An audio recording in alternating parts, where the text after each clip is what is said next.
This week on Another Brother. This is like the pinnacle of nerdiness, I think. I've always thought of it that way.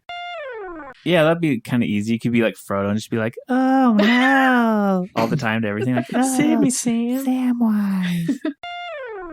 I thought it was so much. Why did you choose the gelatinous one? Well, my history of it is really from Onward, the Pixar movie, and it was a thing to greatly be feared. Yeah. So his character doesn't want to be on his your character doesn't want. team. How do you know? You haven't met your character You yet.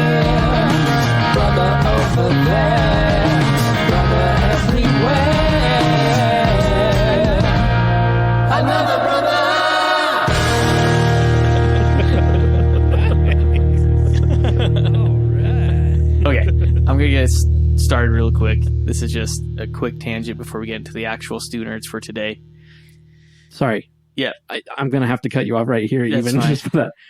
For people that are still confused, we Yeah. call the first segment of this show Stu Nerds as a play on Stewart. Jared literally Our asked last about this name. today. Oh, really? Stu Nerds, because we just nerd out about whatever we feel like in the first segment. Go on, Jacob. I think you get it, brothers. Okay, so this just happened to Heather and me 2 nights ago. I don't know if you guys even know. We were down in Bryce Canyon with Heather's whole family. We left our Airbnb at like 10:30 to go to the rim of the canyon to go stargazing. So Okay. we had just got out of the truck. We're walking towards the rim, and we saw an orb. No, Like, you it didn't. had to have been. Now, of course, like Oh, no. Jake saw it too, and just like, oh, look at someone's laser pointer or something like that. It was a single focused ball of light What Where? color? down in the canyon. Okay. It was what color? bright white. That's not a laser. No, it's not. I don't know of any lasers that do white. There was No RGB lasers that are just a white beam, right? and there was no beam to it. It was just a single point of light, Right. a single source. Was it It's a moving very around like a spherical. fairy? It just zoomed by, Oh, and it was quick. So it couldn't be like a trail runner with a headlamp on. No. This was suspended middle. in the air in the middle of what? Really? above the canyon. So probably like Was it dark out? Could it have been was something? They pitch were, black. they were going star. Oh, yeah, yeah. this is Yeah. one of those certified dark skies areas. Right. The Oh. country only has so many. Bryce Canyon is one Yeah. of them. Oh, Right. good to know. Could it have been a quadcopter? With So I lights mean, on it? if they had removed or disabled their red and green lights Mm-hmm. to show you orientation, Mm-hmm. and if they put a spotlight on it or a point light, So it on it. was okay. So describe didn't make a sound. describe the light. I mean, like, what did the So it was it was a sphere of light. so like no blurring around the edges of this sphere, or you know, I mean, is it crisp Yeah, delineation between why the do you light? call it a sphere? What about it makes you say it was a sphere? Because it was a ball of light. yeah. Well, literally yeah, just but you look ball at of light. I mean, it was so fast, right? Like, yeah, I'm at the least there was motion. There would have been perceived motion blur, Mhm. but it zoomed by. Straight path, no deviation. Yeah. Crazy.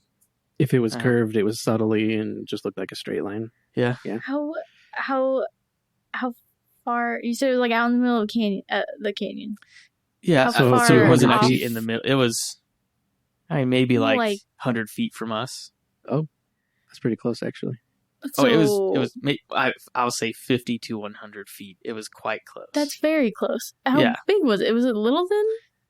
I mean, Wait, what? maybe basketball size from that far of a distance away. That tracks with the blue orbs on the ranch. They suggest the blue orbs that they see are kind of like volleyball to basketball size. Yeah, that's Mhm. right. They do. Mm-hmm. Okay. Those are blue. Meanwhile, the red orbs are smaller. They're more like grapefruit. What? Grapefruit. Grapefruit. That's what I said. Don't bring cryptids into this now. Yeah, grapefruit. Yeah, so Softball size for the red. the orbs. distance it was, I think it would have been larger than that. So again, Interesting. it felt like an orb sighting. I'm such a skeptic. I can't really 100% claim it was an orb, but I don't know what it would have been logically. And you can ask Heather about it offline. You can. What's get her wait? to So too. I'm sorry. Heather's gonna diss it. What's No, Heather's with me. She doesn't know what the heck that would have been. You said you don't know what else it would be logically. What's so illogical about orbs these days? If it was 100 to 50 feet away and it was a drone, you would have heard Yes. Oh, a yeah. drone. Yeah, and there was Clearly. no sound. And those aren't crazy fast. They can be. They can Really? be very Racing fast. drones are ridiculous. That's a thing? Oh yeah, yeah. Yeah, welcome to the 2020s. Oh. Jeez Louise. Okay. Anyway, that took longer than I meant.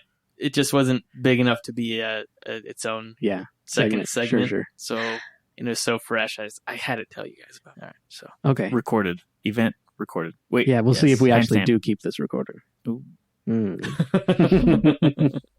Okay. So we were planning to talk about Dungeons and Dragons this week. This is like the pinnacle of nerdiness, I think. I've always thought of it that way. So I wanted to start off with defining what Dungeons and Dragons is. Not like something that would go in a dictionary necessarily, but most people don't know what Dungeons and Dragons is. I want to do this because I'm the one that's played the most, I think. For the absolutely. longest. Yeah, easily. Have the most D&D playing friends, probably. So if you guys have any questions along the way or comments, please do interject. But Dungeons and Dragons is a set of rules that allows you to play a tabletop role-playing game. There are other sets of rules that allow you to play, but all of the games that allow you to do this kind of gameplay are collectively known as tabletop role-playing games, or TTRPGs. Oh. So Dungeons & Dragons is not a fantasy setting. It is just a group of rules. But you could also say that it is a specific group of settings where you can play. Because within the Dungeons & Dragons brand, you have the Forgotten Realms, which is the setting that everyone thinks of when they think about Dungeons and Dragons. And most people, that's the realm they play in, right? I don't know for sure, but I would believe so. Probably Yeah. the most material that I'm they sure. build around it as well. And Yeah, and sell. right. Okay. It's a high fantasy. Stranger Things. Is this the realm that they were Yeah. playing? Yeah, it sure Mhm. seems like it. Yeah, for sure.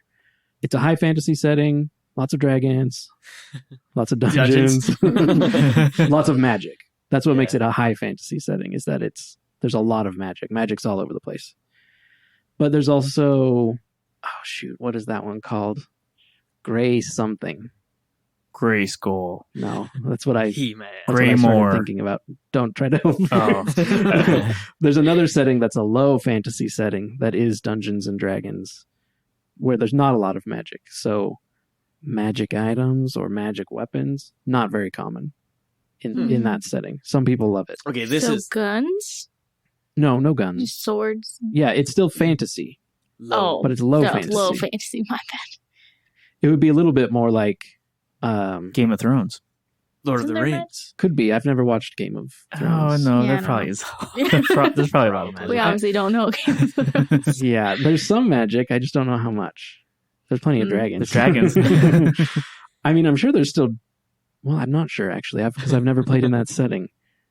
But I think you might think of it a little bit more like the Souls games, Dark Souls set of video games, where it's more about like this grim medieval setting with not a lot of magic. Oh, Okay. what's that new game that I tried playing? Elden Ring. Elden Ring. Mhm. Oh, there's a lot of magic in that one. Oh, Yeah, that I one's never not the got same far as enough the to other. experience magic. Magic's the most powerful way to Yeah. play the game, is what I understand. Yeah, my bad. Okay, there's other settings that are really cool. Like there's a futuristic one. I think actually I'm thinking of a Pathfinder setting, which is a different set of rules. Different TTRPG. Yes, a different TTRPG. Pathfinder was a spin-off from Dungeons and Dragons. 'Cause I thought it was Oh. part of Yeah. D&D, so that's good to know. Right, no. It was based on, I think... I don't want to say, because if we have any real nerds listening, they will chew me up. Well, I was gonna say, I remember seeing a set of YouTube videos on Pathfinder, and it was very much more sci-fi-y, and it really interested me. It's just they have a setting called Starfinder it is Maybe that's pretty sci-fi. I think a lot of weapons are like, lasery weapons. There's guns, stuff. I think you get shields, packs, or something like you might in Halo, kind of a thing. I've never played it, so I don't really know the specifics. Damn, good job again. Come on. No. I was just waiting for you to make a noise. Go for it.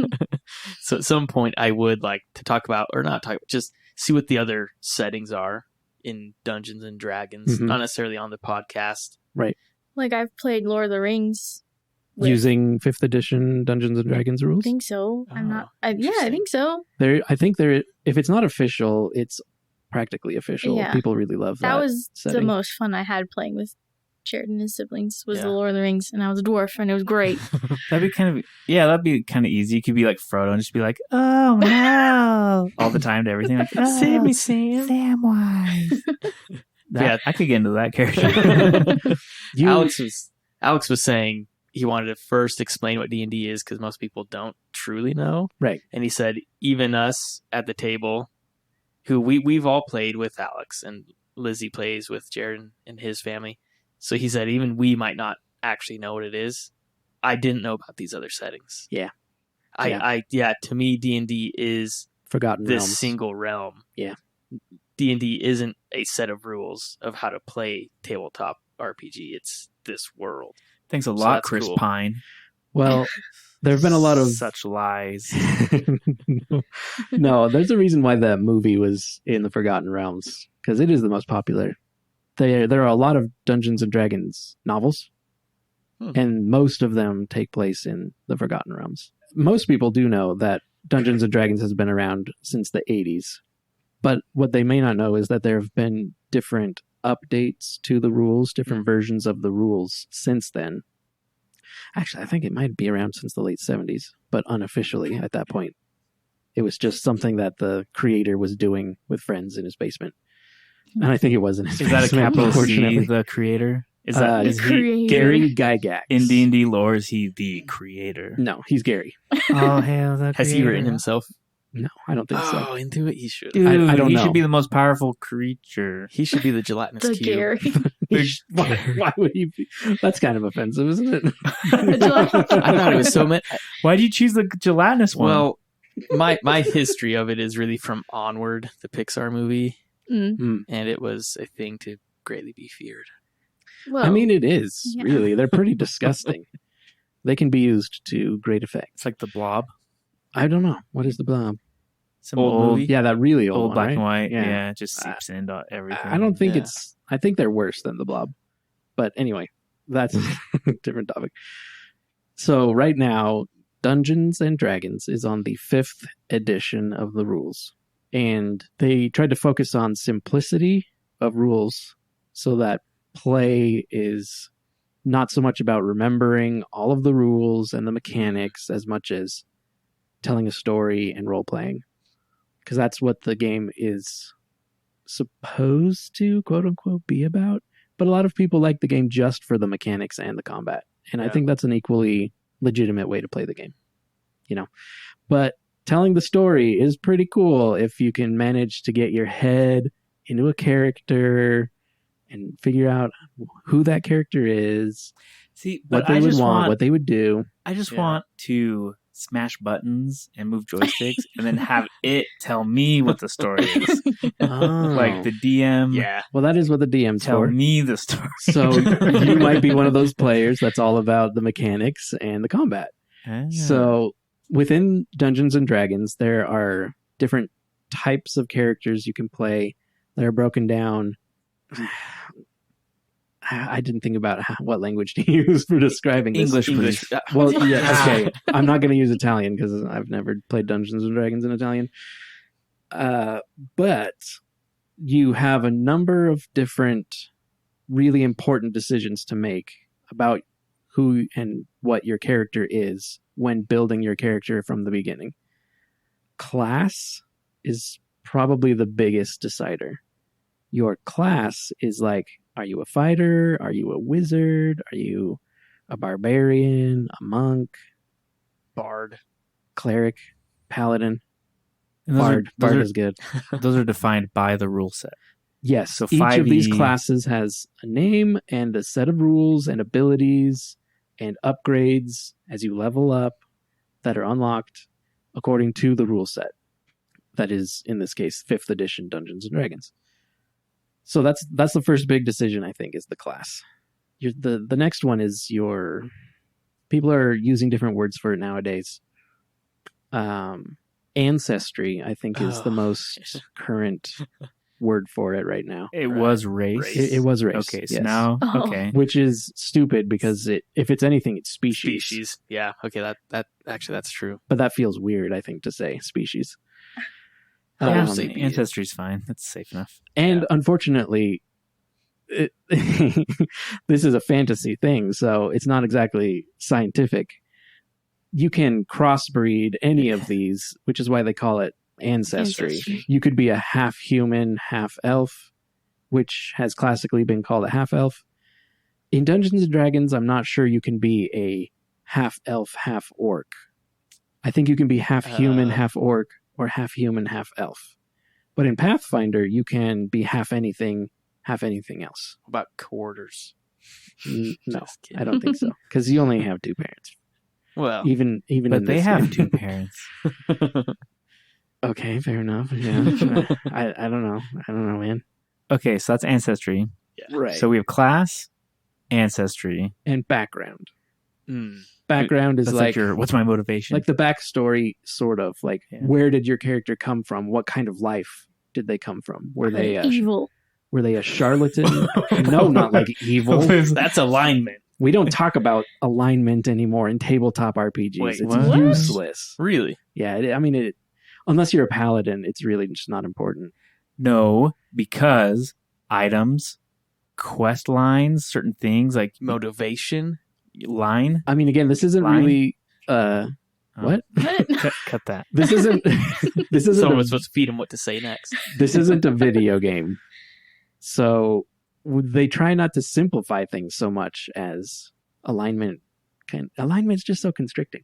Huh. If you need it to help you role play your character, then by all means Yeah, use I feel like whatever it should be tools you built need. into the backstory, Right. not Sure. necessarily. Yeah, I mean, and it kind of is, but Right.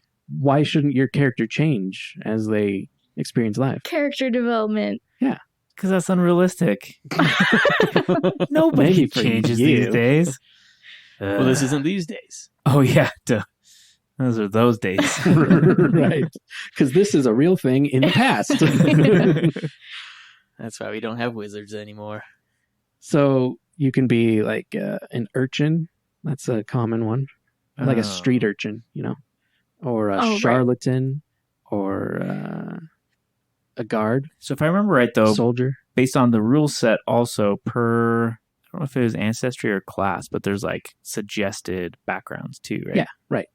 Because with each of these three different choices, class, race, or ancestry, and background, they each have their own different things that they give your character. And so some races, it's just such a habit for me because I've been playing long enough. Some ancestries, and actually, you know what? I think there's a new set of rules in Dungeons and Dragons for ancestry that I'm not really super familiar with that might not do this anymore. Part of the reason people had problems with race was that different races had very specific attributes. Like, you were more dexterous as an elf Mm-hmm. and more wise. All elves are more dexterous and more wise than other Right. That's Other- what makes them elves. ancestries, which people thought was racism, What? No, it makes sense. It was just a way for them to. for race versus species or ancestry. Is that why people are upset about it?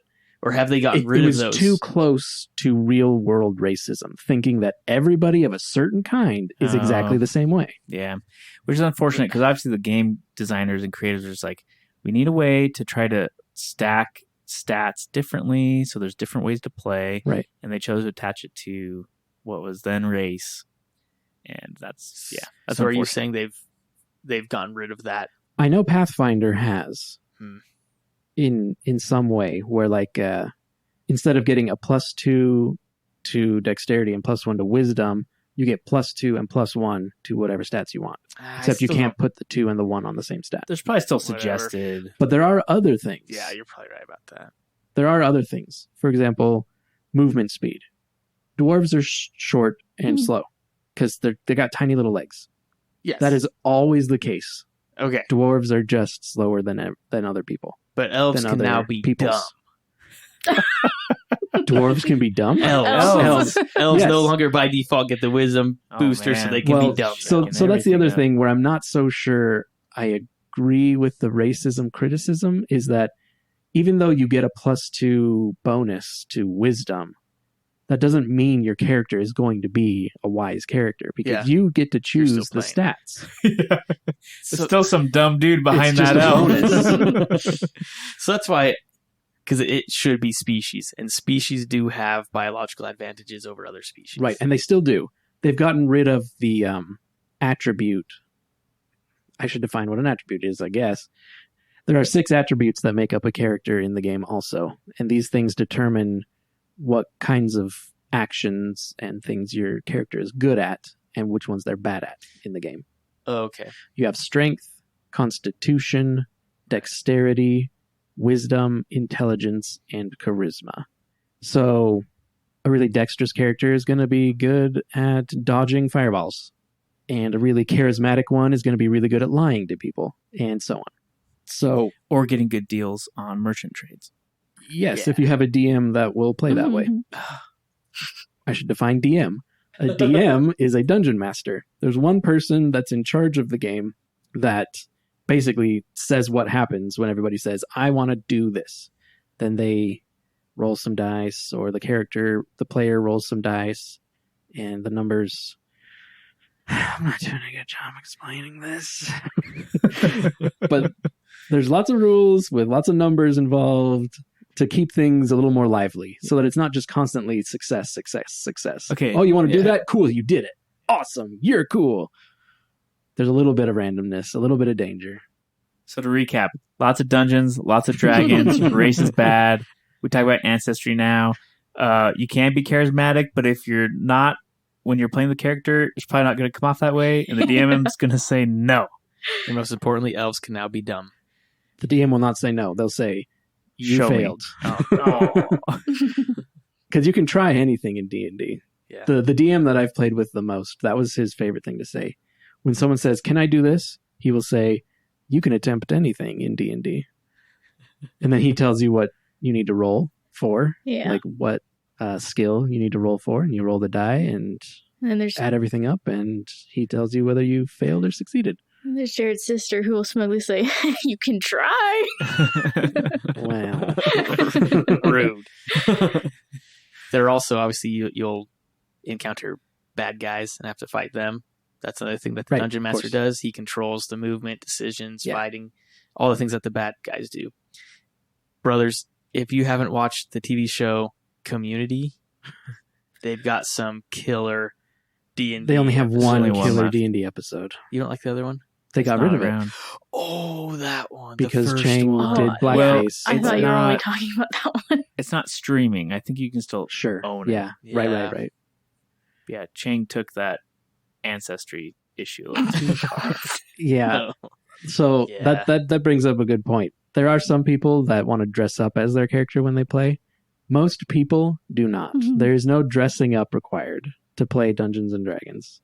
It's just people sitting around a table, sharing snacks, making a weird interactive story together. Most of the time, it's really silly. Yeah. Most people, I think, play really silly, but it doesn't have to be. It can be anything you want. That's the cool part. It's like video games, but way more free. Yes. So, like, when Heather and I first, I think, started dating, she asked me, like, what was the appeal of video games? Like, why do you care to play? It's like, I said, like, well, think of it as like a movie. As you love movies, everyone loves movies. You just sit down and you watch this movie. It's a great tool of escapism, and you see these amazing things that you'd never see otherwise. In video games, I get to be the hero. I get to be the lead character and choose what paths and things I do in that movie. Mm-hmm. That's D&D, basically. You're choosing literally everything in this adventure that you're unfolding. My escape is I'm usually always the hero. So then when I play video games, I'm the villain. Don't look at me wrong. Are you talking to me? Yeah. You can play D&D that way too. But I don't want to be on a jerks team. No. It's the character's the jerk. Yeah. So His character doesn't want to be on his your character doesn't want. team. How do you know? You haven't met your character You yet. guys are opening up a new bag of topics that tabletop RPG players are always talking about, but we can talk about that Naturals. another time.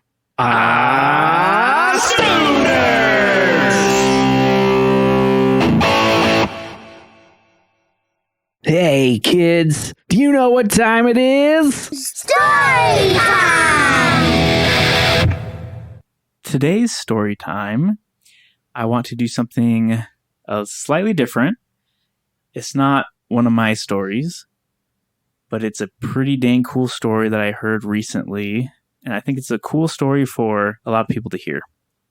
But if you'll bear with me, I'm going to attempt to tell this story in reverse. So prepare yourselves. Why? This could be a train wreck. All right. Speaking of With that train preface. wrecks, Is it a literal train wreck? no, that'd be awesome. Though. It's a train wreck of sorts. So the year is 1781. The date is 19 October. Revolutionary War. American forces have finally defeated the British once and for all. On this day, the British surrender to American forces. And that surrender ceremony is a legend, but you might not know it. General Cornwallis, the general of British forces, wasn't present for the surrender. He was supposedly ill. So his second in command, Brigadier General Charles O'Hara, was going to be the British representative to surrender to U.S. forces. Okay. The Brits still really did not like Americans. They thought they were inferior Sure in enough, it every way. Yeah. So even though they were defeated, Brigadier General O'Hara attempted to surrender to the French general on the battlefield, Boo. Comte de Rochambeau. Okay. Rochambeau, rather than taking the surrender, pointed to George Washington and said, "You surrender to the Americans." So the French really just digging it into the British. Hmm. George Washington's response was to point to his second in command and say, "You can surrender to him." To say, "Hey, bud, we're not on the same level." So that's where we get doing a Rochambeau or pulling a Rochambeau when you like jockey or someone's trying to get something out of you and you just kind of spin them around. I only and know point them somewhere else. Rochambeau as another name for rock, paper, scissors. Think about it. Okay. Yeah. Right. Yeah. No, I found that. Yeah. Yeah. So that's doing. Yeah. Prior to that, it's doing a Rochambeau. Never heard this ever before. Shanghai Noon? Oh yeah. Okay. So that's where it comes from. Now that's the setting. 4 years earlier, January 3rd, 1777, American forces are battling the British during the Battle of Princeton. U.S. forces are battling General Charles Cornwallis's forces, and although the American forces win, once Washington brings his reserves into the battle, laying dead on the battlefield is a U.S. general named Hugh Mercer. Hugh Mercer, by many accounts, was actually George Washington's second-hand man. He was a very close friend of George Washington, and he was, by trade, an apothecarist and a trained surgeon. And unfortunately, while leading his troops in the Battle of Princeton against General Cornwallis, he succumbed to wounds and died. So that was January 3rd, 1777. Just 8 days prior to that, on Christmas morning, do you know what happens? Christmas Day of 1776? No. You know that Christmas. George Washington crossing the Delaware under the guise of night on Christmas Oh, yeah, I Day feel dumb now. to gain sure. an Well, advantage nice. on the British. So there's I've only heard it in spoken folklore, but the idea to launch that raid in the middle of the night was Hugh Mercer's idea. And surprisingly to him, George accepted the plan and said, yeah, that's a great idea. Let's figure out how to make it work. And they did. And because of that victory 8 days later, despite Hugh's own demise, that was enough to convince a lot of American colonists that Washington was a good general and they could ultimately defeat the British. And so that was a drive towards enlistment and support. And ultimate victory came 4 years after that. And then ultimate victory was 4 years later. Rewind a little bit more. Before the start of the American Revolutionary War, Hugh Mercer is living in Fredericksburg, Virginia, which is the hometown of George Washington. And in Fredericksburg, Hugh Mercer sets up an apothecary and starts dealing medicine to American colonists. This is pre-Revolutionary War. One of Hugh's patients is George Washington's mother. And in fact, Hugh even purchases George Washington's old family home. And it's a huge estate. He has plans to settle down, with his apothecary as his business and to establish a large immigrant community on this plot of land. Mm-hmm.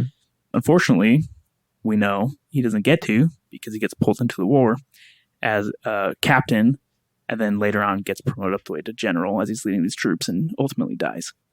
Prior to settling in Fredericksburg, Virginia, Hugh Mercer is a member of the British Army and fights in the French and Indian Wars. Oh, so he has actual combat experience. British Yeah. tactical experience. One of the battles that he's known for is during the French and Indian War is the battle for Fort Duchesne, which Fort Duchesne was a actual pivotal battle at the time, and it held a very strategic location for the French and the British based on it. Fort Duchesne was this outcropping of land right in the middle of 3 rivers that connected. And so if you control this one point, you can control all movement up and down these rivers. So now we're back into 1750. So in early 1750, French troops arrived in the Ohio Valley to build a series of forts, including Fort Duchesne. At the time, a young Virginian officer, George Washington, was sent to deliver a letter to the French demanding that the French leave that region altogether. The mission was ultimately a failure, but when passing through the region, Washington noted that the point of this land at the junction of the rivers was an excellent location for a fort. So it was actually George Washington, prior to the Revolutionary War, prior to the French and Indian War, was a land prospector. So his history was he actually rode with British surveyors, and he'd go out and he'd survey land in that entire their wild western front. Mm-hmm. And so he got to know the land very well. He got to, great leadership skills, survival skills, all these things. And so he had a great eye for terrain and value of land and property. So in early 1754, in response to Washington's suggestion to build a fort there, the British did build a fort there, called it Fort Prince George, but the French troops arrived because they saw its strategic placement, overran it, and then renamed it to Fort Duchesne. Mm-hmm. So having doubled back, now the British realize just how great of a location Fort Duchesne is, and under, I think, 2 battles, they fought to regain control of Fort Duchesne. And who was part of those battles but our friend Hugh Mercer. And that is one of the first battles of the French Indian War that we know Hugh Mercer was a part of. Now, go backwards in time a little bit more. This is so cool. I'm just blown away by this guy. In the fall of 1746, Hugh Mercer comes to America on a ship that departed from Leith. Sorry. What year? 1746. 46. I just want to know how old he was. So he died at age 50. Oh, okay. In 80... Oh. No, So So January- this is 30 years, about 30 years before his death. Yeah. So he's like, He's about 20. 20. Yeah, he's a young okay, kid. there we go. He's a young kid. So he immigrated to the U.S. through Philadelphia in 1746. And he immigrated while hiding and running for his life. Because prior to this, he was a member of the Jacobite Rebellion against the British and fought at the Battle of Culloden, which was the final battle that sealed the fate of the Jacobite Revolution against the British in Scotland. And in the Battle of Culloden, he fought and acted as a surgeon for the Scottish troops that were fighting. I think it's Culloden. Culloden. And so 4 years prior to that, he studied medicine at the University of Aberdeen, starting at the age of 15. Wow. Studied medicine. Young. Yeah. And then he immediately joined the cause of the Jacobites, who fought against the British. They lost. British were looking for him. He got on a boat, immigrated to Pennsylvania, tried to set down roots as an apothecary at that time as well. Got roped up into the French and Indian War with working for the British this time because he's a medicine man, so he wants to help heal people. Ultimately, after the French and Indian War, settles down. He makes friends with George Washington in the French and Indian War. Then he settles down next to George Washington's hometown, gets to know his mom, sets up an apothecary, starts being really good friends with George Washington, launches into the Revolutionary War alongside his friend George, starts getting promoted from captain up to brigadier general. Ultimately, has the brainchild that launched the U.S. war into its victorious end state. Yeah. And dies, just in a field, suffering musket wounds to the forces of the British general that we ultimately defeat and kick off our continent. So anyway, I heard about this guy and I'm like, I've never heard of this man before. But he was so pivotal in so many events in our history. Mm-hmm. And when you look at Scotland, you think of like the Scottish Enlightenment is probably one of the main movements that even resulted in our American concepts of freedom and liberty. Religious liberties, like all these liberties that we hold dear now. Yeah. And he's a product of that. He's a product of wanting to do good, to help people, to have freedoms of his own. Take down the British. Take it to the British. And he spent almost, probably 35 years of his life just fighting for freedoms. For freedom. And just a really cool figure. So I wanted to, when I heard his story, I was like, man, more people need to know about this. It's pretty good. I'd love for my kids to hear about him, learn about him, his entire span of life and what he chose to spend his time doing. Why am I getting emotional? Because Scotland. I'm not totally sure. I don't know. And freedom. Cool. Yeah, it's inspiring. Well, and you chose to do the same. Not really. I love Brits. So anyway, cool guy, Hugh Mercer on the East Coast. There are a number of monuments and towns and counties named after him, so he's not totally forgotten. No, I knew about him. I didn't know he was Scottish. Yeah. And one of the coolest things about him that I haven't mentioned yet, he's one of the ancestors of General Patton. Who's like just crazy guy. So just a crazy guy. Yeah. I wonder if he's related to Matt Mercer, who is tying it back into Dungeons and Dragons from earlier, one of the greatest dungeon masters on the internet. He's the best around. But also an incredible voice actor. The first person to ever voice Ganondorf in a video game. Oh, that's why the name's familiar. You've brought him up on the podcast before. Yeah. He's amazing. That's crazy. Well, so many people died at the Battle of Culloden. Culloden. I believe it's Culloden. It's crazy. Yeah. Yeah, so he from all accounts, he worked up until the very last second. And until it was a done for thing, the British were rounding up anybody who had anything to do with supporting the Jacobites. Huh. and he couldn't hide with his parents. His dad was a preacher, the Scottish church. I can't remember. Episcopalian. Was that around? Presbyterian? Yeah, it might be Presbyterian. Or Protestant. One of those is literally the Church of Scotland, basically. Oh, Church of Scotland, yeah. So he was Reverend William Mercer, minister of the Church of Scotland. So he couldn't stick around. So he just jumped on a boat to Philadelphia. And if he hadn't, right, that's the big question. If he hadn't gotten himself in trouble identifying as part of the Jacobite rebellion, if he hadn't jumped on that ship, if he hadn't met George Washington, that is just a crazy ride. That's Yeah. a crazy ride. Fight against the British. Run away. Then run from them. Fight for the British. Then fight against the British again. Yeah. Your entire life. And you're tied up with these amazing historical figures the whole time. Like you have, you're fighting against kings and princes on the battlefield in Scotland. Clearly, he had some complex feelings about the Hippocratic Oath. There's when I have more time, there's a ton of letters between him and George Washington, just spanning like that entire time period, like 20 plus years.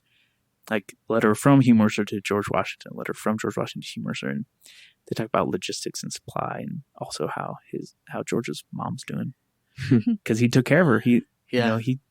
While George moved up to, I don't know, do Continental Congress stuff, maybe Hugh's back there taking care of his mom. Pretty cool. It just feels like people were built different back then. You know, I mean, 20-year-old deciding. I mean, not saying we don't have people like this in current history, but as a 20-year-old to try to take that on, literally not jump on a ship, get out of there, but then to just continually be at the forefront of trying. And it's not just him. There was so many of those men who were in that same position as him, who were responsible eventually for the Brits even needing to try to fight back the American, right? For the revolt even happening. There's hundreds, thousands of people who made that a necessity for the British. That sounds like a weird way to put it, but yeah, to be so principled, either to be so principled or so like unhinged. Like, who knows what the actual mental state of this guy was, but just seeking. He obviously has a penchant for seeking excitement. Because I think being a battlefield surgeon, especially at the time, like how much medicine do you actually know? How many procedures do you have to like stop arterial bleeding? Oh, better stick a leech on that. Yeah. So I mean, he had some level of crazy. I think most of the Jacobites did. Jacobites. Yeah. Yeah, they had to have crazy people. I have a Jacobite shirt. It's not very comfy. I don't love wearing it. yeah. Too much chest hair. Yes. No. I like my chest being covered up. Thank you. Thank you. Dang it, that's what I was going to do. Oh, shoot. Do it. You're going to do it better. Thank you for being our brother. Wow, that might be too energetic, though. Okay. we'll take another run at it then. Okay.